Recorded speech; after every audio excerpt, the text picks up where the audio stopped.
So we're continuing to look at different techniques for our exploding book, and I'm looking at artist Andy Warhol and his pop art style. So I've picked the Marilyn Monroe picture. There are others to choose from. You're going to be doing this on a plastic wallet, and it's a kind of a glass painting technique. So the first thing you do is you outline using a thin-ended Sharpie straight from your iPad.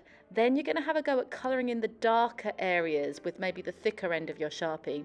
So you should have something that looks a bit like this. Now the next step is measuring it up to tally up with a diamond inside your exploding book. So putting the plastic wallet over the top of a pre-existing cut diamond shape, you're going to just add some tape to demarcate the edges.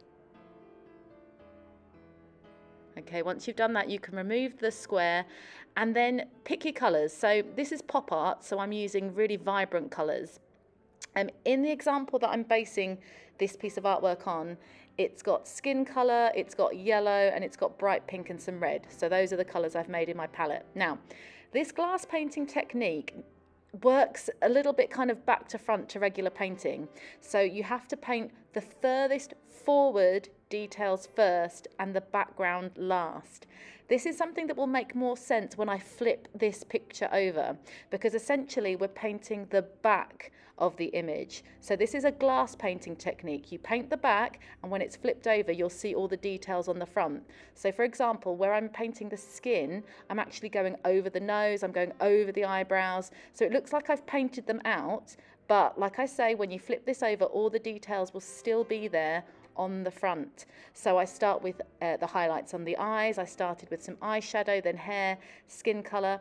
The next thing I did was paint the surrounding. Now this bit I would recommend you do differently to me. This bit I would recommend you do with a sponge or something textured, because the brush strokes that I made here I really didn't like in my finished product. The way that acrylic works on the plastic, they didn't blend very well. The technique I'm doing here is Ben-Day dots. So these are dots that you see in some pop art artwork. So I'm putting in these Ben-Day dots. My final step is I'm going to sponge some black over the top.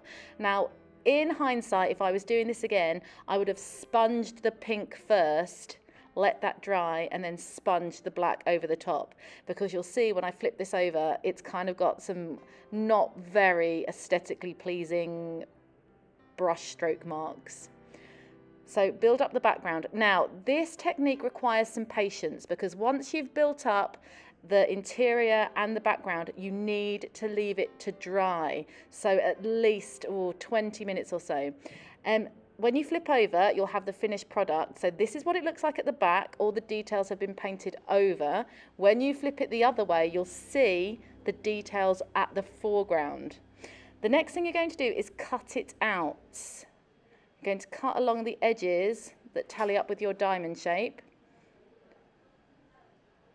And there you have the finished product. Like you can see, I don't like those brush strokes. I could have avoided them if I'd have used a different technique, a different texture with a sponge.